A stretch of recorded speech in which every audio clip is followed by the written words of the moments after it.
Bonjour. It's good to be with you. My name is Jonathan Ward, and my wife Rachel and I have been serving in the country of France for 21 years. What do we do? Well, our purpose is to help missionaries stay on the field, serving faithfully and obediently for as long as they are meant to stay. For that to happen, missionaries need to be attentive to their need for replenishment, knowing that over time, being on the front lines of ministry leads to depletion. There's a life principle that none of us can escape. In our humanity, we get tired and depleted, even when we're doing stuff that we love and to which God has called us. If missionaries fail to process these things, if they have no one to talk to about what they have experienced, they will probably make the mistake of pushing harder in order to cope, pretending to be strong while wilting on the inside, until their woundedness and their tiredness finally catches up with them. The way that we contribute here in France to that essential need is to provide Christian workers with a place and a setting that is beautiful, welcoming, quiet and refreshing. And so we're in the business of recharging missionaries' batteries and helping them process some of the hard stuff that they may have experienced. And so our place here in France can accommodate up to 6 families at a time, room for 35 people. We have 6 guest homes that are fully equipped so that families and couples and individuals can stay for anything from 1 week to 4 weeks. Last year, we welcomed 450 Christian workers, 2/3 from France and 1/3 from the rest of the French-speaking world. That is our focus, including Africa, Asia, and Europe. 2/3 of those people came for a time of rest and spiritual retreat, and 1/3 came to us for debriefing and short-term counseling. Missionaries simply leave a donation at the end of their stay, as we don't want finances to be an obstacle to people getting the help that they need. So this is a ministry based on faith, which means that we trust God to provide through His people for the rest of our budget. We're a team of 3 couples with a mix of nationalities, and we're hoping to add a 4th couple to our team sometime within the next year, because we're currently unable to meet the demand for help. Our world is becoming a harder and harder place in which to serve. There's no doubt about it. And missionaries are coming from backgrounds and situations that are making them more and more fragile and vulnerable to mental health issues. We're seeing more and more missionaries coming from broken families. So the mental health of missionaries needs to be given just as much attention as their physical health. To be effective, you need both. And we shouldn't compartmentalize, because the one very often has a bearing on the other. The physical on the mental on the physical. One of the questions that this regularly raises, in some shape or form, is whether being weak and fragile means being incompetent and unfit for service, and whether having fragile mental health is the same or should be considered in the same way as a character flaw. Does fragility, mental or physical, constitute incompetence? Does weakness, physical or mental, constitute a character flaw that should invalidate or negate one's calling? If that's the case, then all the biblical characters that demonstrated some kind of weakness or fragility should never have been called to God's service. People like Moses, who appears to have had some kind of speech impediment, or Jeremiah, who considered himself too young, or Paul, who felt hampered by his thorn in the flesh, or a great preacher like Spurgeon, who suffered from terrible bouts of depression. Yet each one was called, equipped, and commissioned to do God's work. Each one was competent and fit for the task, however weak and fragile. For when we are weak, that's when we're strong. Instead of being ashamed of this weakness, Paul boasts in it. It's as a weak and fragile infant that God himself entered our world on a mission of mercy. And yet we sometimes expect our missionaries to be free from the physical and mental vulnerabilities with which many of us lesser mortals are affected. So I don't think it's the absence of weakness or fragility that makes a good missionary. It's understanding it, being aware of it, and managing it well. Now, among the many reasons why missionaries come to us, one of the major ones is emotional exhaustion, usually coupled with physical exhaustion. One of the terms that is used to describe this kind of exhaustion is compassion fatigue. It's a type of burnout that comes from being constantly available to meet the needs of others, but in a way or to a degree that is at the expense of one's own needs. The need to be needed, the pressure to always be available to meet other people's demands. That pressure can be external, people's expectations, or it can be internal, my own expectations of myself. The feeling that if you don't say yes to every person's request or need, you're a bad person, or a bad Christian, and definitely a bad missionary. And so you feel guilty if you say no. The tendency to be involved in too many projects, juggling too many demands. The pressure to produce visible results. Or the tendency to define yourself by what you accomplish. I once heard a missionary say, "What tires me isn't the work that I do, it's all the things that I can't do." I'm sure many of you can relate to that. Well, isn't it interesting that Jesus' earthly ministry lasted only 3 years, when it could have lasted 30 or even 60? And he could have done so much more with the power and talents that he had. But the question is a valid one for me as a missionary. Why did I come here to France? And what am I called to accomplish? For we are his workmanship, created in Christ to do good works, which God prepared beforehand that we would walk in them. Ephesians 2:10.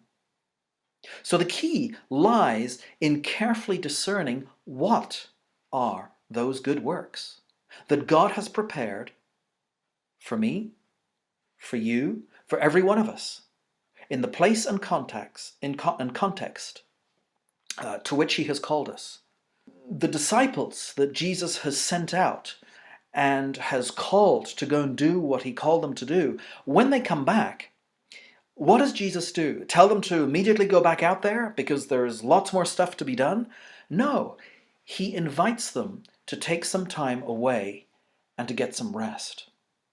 And that means helping God's servants recognize that their need to rest and sometimes to debrief and reflect on what has been experienced, on some of the joys, but also some of the difficulties, that is legitimate. Not only is it legitimate, it's essential to effectiveness and to longevity on the field.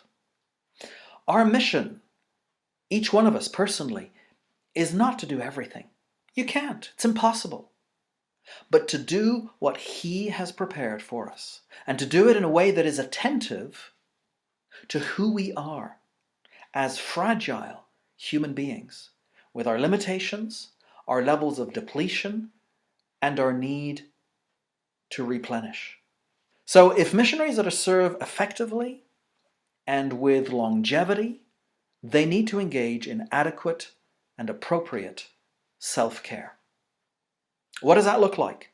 Respecting Sabbath rest days and taking vacations, taking time out to have fun with family and friends, engaging in some kind of physical activity, having a regular, healthy sleep pattern, debriefing regularly with a friend or a colleague about life's difficulties and frustrations. Those are just a few of the things that we can do. Well, my time's up. I hope this gets us thinking about mental health and missions and the need for self-care. It's been good to be with you. May God bless you in whatever it is that you're doing for His kingdom. Hello, I'm Scott Walt, and this is my oldest son, Mike. We arrived in Austria in 1988, along with our family, my wife Leslie and his two brothers at that time. I started language school immediately. Mike started first grade, which was also a language school for him. And we've been here in Austria ever since. Our plan at that point was to work with a group of assembly missionaries, church planting in Vienna. But the Lord brought us in contact with a small group in the city of Baden, which is just south of Vienna. And there was a small house group at that time, 2 Austrian elders. And they were in a district here of about 100,000 at that time, people, the whole district. This was the only Bible study group. This was the only group place where you could go to hear Bible teaching or to hear the gospel or to talk with someone who could explain to you what it's like to have a personal relationship with Christ. So this was a wonderful opportunity, a mission field. It's not what we had planned, but this group, the 2 elders, they were new believers, and they had been appointed with no training, virtually no training whatsoever. And they asked us if we would stay and if I would coach them and lead them as in eldering and work within the church. I was 32 years old at the time, and so to coach a group of elders was quite a challenge, but that's what you do when you're on the mission field. And right from the beginning, though, we knew our goal was to train up leaders. As a missionary, you're always thinking about the national leaders, right? But the next generation as well. And because it's a process that takes quite a bit of time, that was our focus from day one. So one thing we started right away when we got a few teenagers together was we had a Bible week, and Mike was in the first one. Myself and another commended worker, Mike Potts, from in Austria, in Mittersill, and we took a group of 6 young people for a week of intensive Bible study. But it's more than just Bible study. It's the context of where we shared our lives, how the Scripture had impacted our lives, not just to understand the Scripture, but to live it. So this interaction, the conversations we had, right, the whole time, praying together, worshiping together, interacting. It was the personal interaction which was at least as important as the teaching itself.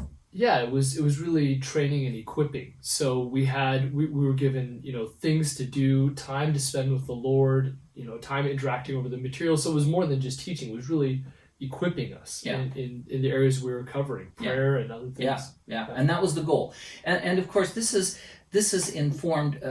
The principle behind this is what Paul said in 2 Timothy 2, where he said, Timothy, find others, capable men who will be able to teach others the things that you are giving. So this multiplication process, and that was going on right away.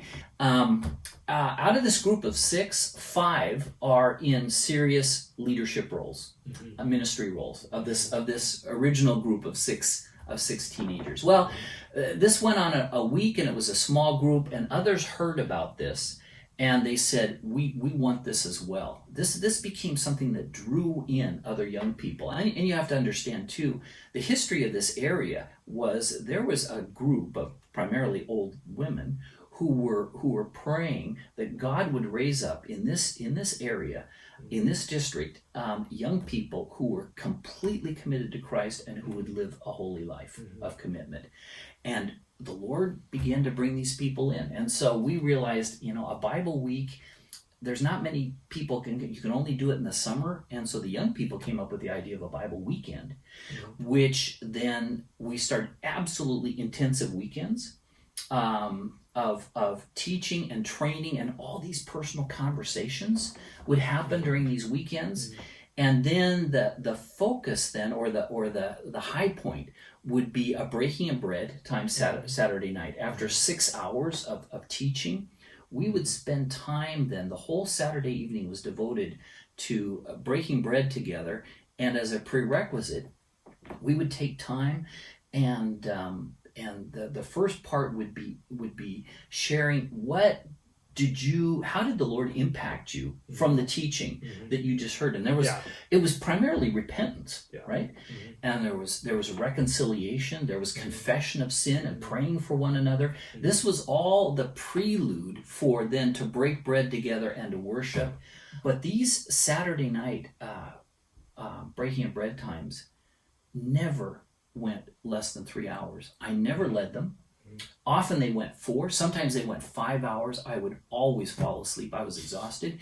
These were young people. These were young men that were leading these, older teens, early 20s, were leading these, and it was a profound work of God. And that's a basis of a lot of what we've experienced today. But that was the beginning then. As people like Mike, and he was one of them, and others in his generation of the young men and the young women, as they showed unusual potential, we would give them more time and intensive time, and encourage them then naturally to have more exposure than just me. Books, conferences, seminars. The thing that was a key to us at that point is when we saw people with potential, we went after them, and we chose them and invited them into more intensive relationships. And leadership preparation with them, even in their teens. There came a point then when I was in my early 50s where it had already been in a process where we'd reached the point where Mike's generation could take over the primary responsibility for this training. And I pretty much stepped out completely of the primary responsibility. Mike's generation now has for a while had the primary responsibility. They use me as a resource, but you folks are the ones who are in charge of this. And a great example is this past Sunday. So I think what's important to see is that one of the effects that these Bible weekends had, and a lot of the work that you did for my generation, was not only were we equipped for ministry, but our understanding of Christian leadership was equipping. So that's how we understood our responsibility as leaders, was not simply to do ministry, but to equip other people to do ministry. And so we as a generation now have invested in equipping a lot of people. And so I in youth ministry and in other areas of ministry basically spent the last decade equipping young men. And so this past Sunday we had a preacher, and he's one of the guys who I've invested in for a number of years in training and mentoring and discipling, and he preached this Sunday and did a fantastic job. He did. And what's so important too is, as we were talking about this, what the Lord has done here is he has the young man you're referring to. He has a phenomenal wife. And there's another one of guys who's early 20s, and he's getting married in a few weeks. And he's been developing. He's a guy that was invited as an older teen, as a 19, 20-year-old, we invited him into a mentoring relationship, and now he's getting married in a few weeks, and he's marrying a phenomenal gal whose heart is fully committed to the Lord. And together we have one of our Schwerpunkts, which is points of emphasis. Thank you. Is to really focus on walking with these young people in courtship and marriage, so that they form an effective team. And we did that through all the years. Your generation has taken that over, and it's going on. So we're already on the 3rd generation, and God has given us tremendous fruit. We've got something like 20 who have come out of this as preachers and pastoral leaders and leaders of various types of ministry. It's just a wonderful thing. last thought is, this is not just good strategy for missionaries. Mm-hmm. From our understanding of the scriptures and what we see is every local church should be like this. So may the Lord help you and bless you in your ministry, wherever you are, to pursue the preparation of the next generation. God bless you.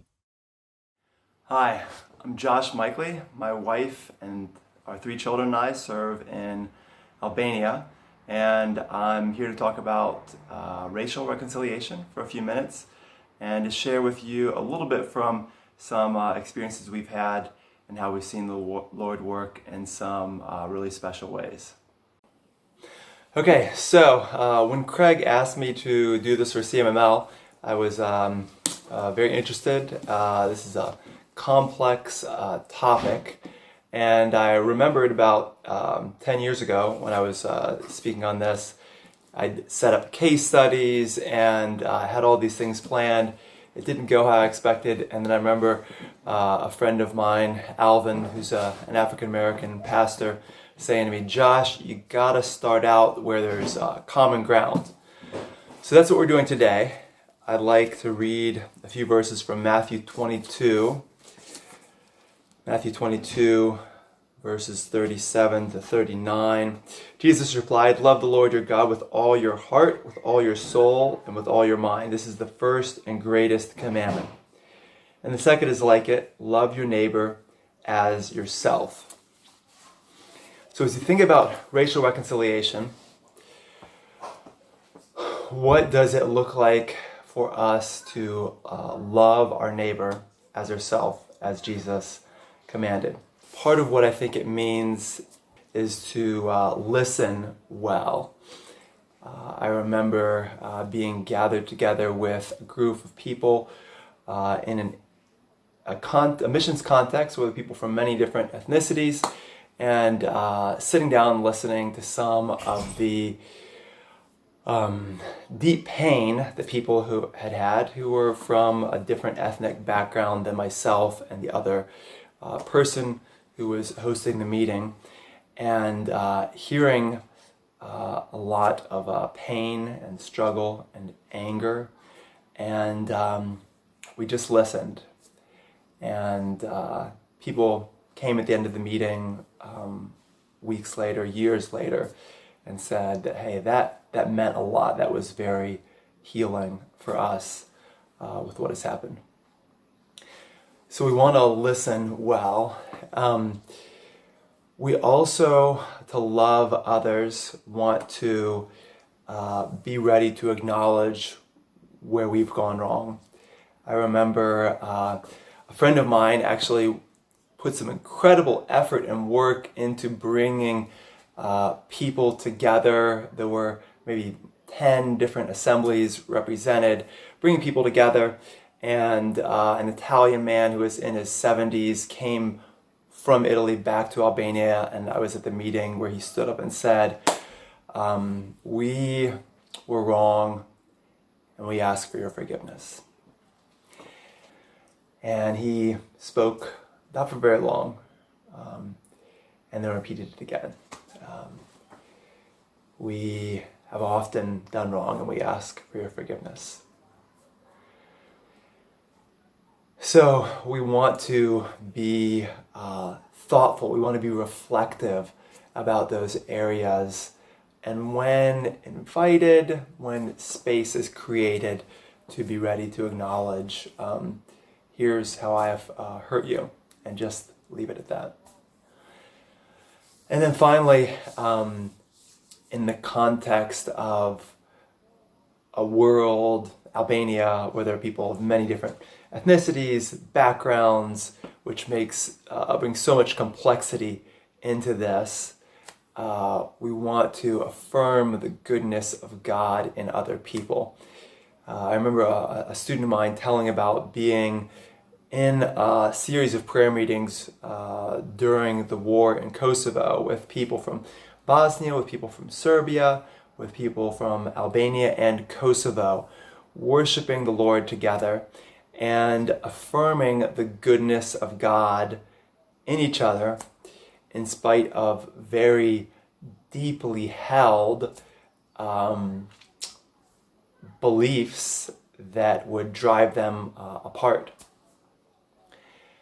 So in closing, these are questions that I want to be reflecting on, and I invite you as you're there at your assembly or your home with your family to reflect on as well. How can we find ways to listen well to others that are different from us? Where are areas where we can acknowledge where we have done harm? And finally, how can we affirm the goodness of God in others? Hey everybody, my name is Daniel and I'm here with my buddy Pablo, and we are serving and working together in the nation of Romania. So I'm going to introduce myself and my family and then let Pablo do the same.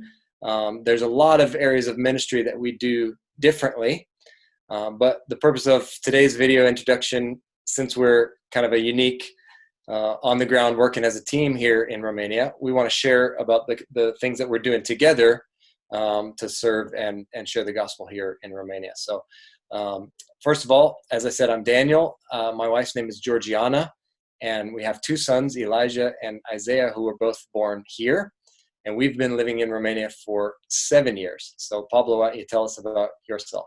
Yeah, so I'm Pablo, and I'm here with my wife, Bethany, and two daughters.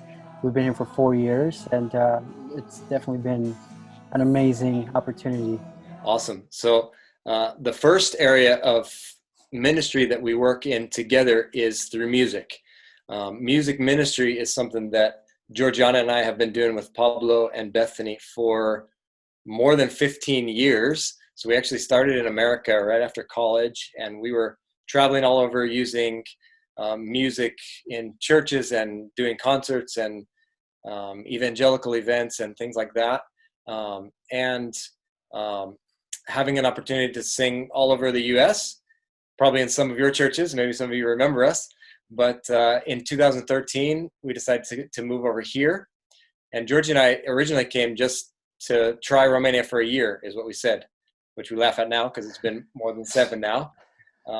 But we didn't intend to use music here. But as people found out that we were musicians, we began to get some invitations to sing at different conferences and events and things like that, festivals and Christian events. And so naturally, our group, which is called The Ineloquent, was incomplete without Pablo. So we called Pablo and we said, hey man, you got to get over here and come visit. So he came and he visited. We did a couple tours within Romania and within Europe. And long story short, he fell in love and God called him and his family here. And so we are just overjoyed about this partnership and to be able to have them here with us, living in the same city, serving and working together. So we really, really believe in the power of music and just the ability that we have through music to be able to share truth, to be able to share encouragement, and to be able to share the message of the gospel. And so really, really briefly, and we can certainly answer more questions about this later, but the way that we use music here in Romania, which hopefully is an encouragement for any of you in any culture, because music really is a wide open door in a lot of cultures. But the way that we use music, first of all, is in churches. We love to serve the local church through music, and so we do a lot of traveling. One thing that we love about music is it just kind of knocks down the denominational barriers. There's a lot of divide here in Romania between denominations. There are quite a few assemblies. There's a lot of Baptist churches, Calvary chapels, non-denominational, a lot of different denominations. But through music, that allows us to go into almost any kind of evangelical church and be able to share messages of hope and encouragement, help people put on evangelistic type events where people can come and hear the gospel presentation through music. So first of all, we use it for church. Secondly, we love to use music for discipleship. So we love to go into church settings to work with church leaders, worship leaders, encourage them. We have a huge passion for meeting with Romanian singers and songwriters to encourage them to write original Romanian music. That's something that we just love to see. And then the third thing is just using it for evangelism. So using music as a tool to go out. We go into the city, we go into cafes or bars or anywhere where they'll let us sing, and just begin singing. And just the fact that we're singing in English is a wide open door for us, because people come and they're like, wow, man, you guys sing in English without an accent. It's so good. And we were like, we cheat because we're American, but it's an automatic open door. And we've seen Bible studies started. We've seen people coming to church. We've seen people coming to Jesus through just going out into the community and using music as a bridge to open up relationship. And so we are hugely passionate about music, and we can definitely answer more questions about that. And I'm going to let Pablo share about the second area of ministry that we're partnering in over here. Yeah, the other one is through Ultimate Frisbee, which is a sport that we have become in love with almost as long as we have been playing music together. But I remember when we arrived here for the first time, Daniel had this group on Sunday nights playing just because it was so different. Nobody really understood the concept, so we were all at the same level. And that became a little fellowship time Sunday evenings. And then at the same time, Bethany and I were serving at a local school, international school, and the director of the school said, hey, I know you guys play Ultimate Frisbee on Sunday nights. Why don't you bring that over to our students? So we started that with 2 teams of high schools, and they just played against each other. It was fun. I think after a year or 2, they said, hey, we want to do more. We want to do this every week, not just on Sunday nights or just in the spring semester. So I talked to Dan. I said, hey, what do you think about this? Sounds like everyone really loves the sport. So we started it, and sure enough, we started with about 30 people. It turned into almost 130 different kinds of people participating weekly, at least before the pandemic. It's been an opportunity to be able to, I say indirectly, share the gospel, because we're able to kind of like use it as a mentoring aspect. So the opportunity that Ultimate brings is that everything is based on honor. We have to respect each other. We're all in referees. So you really, really have to, we say, like, bite your tongue when it comes to calling fouls or something, any disagreements and rules. But it has served as an opportunity to minister, not just, like I said, indirectly, but also personally. Since the pandemic started, we haven't been able to be meeting fully as we were before. But I remember specifically with the youth, the high schoolers, they said, hey, Pablo, we miss meeting together. Is there any way we can just get on Zoom and play some games until this quarantine is over? And I said, sure, we could do that, but I want it to be meaningful. So why don't we go ahead and meet weekly? But we have to spend time talking about the Bible. You guys can ask any questions. And so sure enough, it started we spent about 5-10 minutes to just talking about the Bibles and then playing games. And shortly it moved into 30 minutes, almost an hour. At the end of the quarantine time, they said, why don't we just meet for Frisbee, but also meet to talk about the Bible? So now we meet twice a week, whether it's for Frisbee, and then we meet for Bible studies as well. And it's been an unexpected opportunity to share the gospel. What we thought was going to be indirectly, it's turned into a very personal kind of ministry. Amen. Awesome. Well, yeah, I think that's what we wanted to leave you guys with, and we're open for any questions. But the biggest thing for us is here in this culture, and I think that this works in the Western cultures as well now, is personal evangelism is the biggest thing. Just getting an access point into people's lives. For us, that's through music, that's through sports. As you guys heard, it opens huge doors for youth with the sports. And so just finding a way, what you're passionate about, what you're gifted at, using it as a way to get into somebody's life and be able to be a light for the gospel and an example of Jesus for them. And so we encourage you in that. And we thank you for letting us share a little bit, and we look forward to answering more questions as we go. Thanks for listening.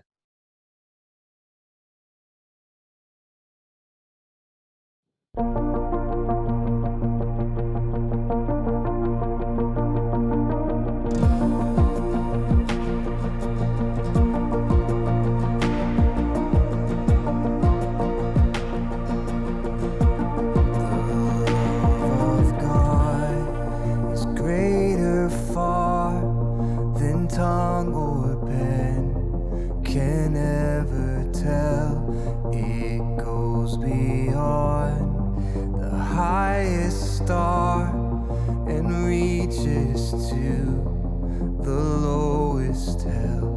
The guilty pair, bound down with care, God gave his son to win. His erring child he reconciled and pardoned from his sin. Oh, love of God, how rich and pure, how measureless and strong, it shall forevermore endure. The saints and angels' song. When years of time shall pass away, and earthly thrones and kingdoms fall, when men who hear refuse to pray on rocks and hills and mountains call, God's love so sure shall still endure, all measureless and strong, redeeming grace to Adam's race, the saints and angels' song. Oh, love of God, how rich and pure, how measureless and strong, it shall forevermore endure. The saints and angels' song.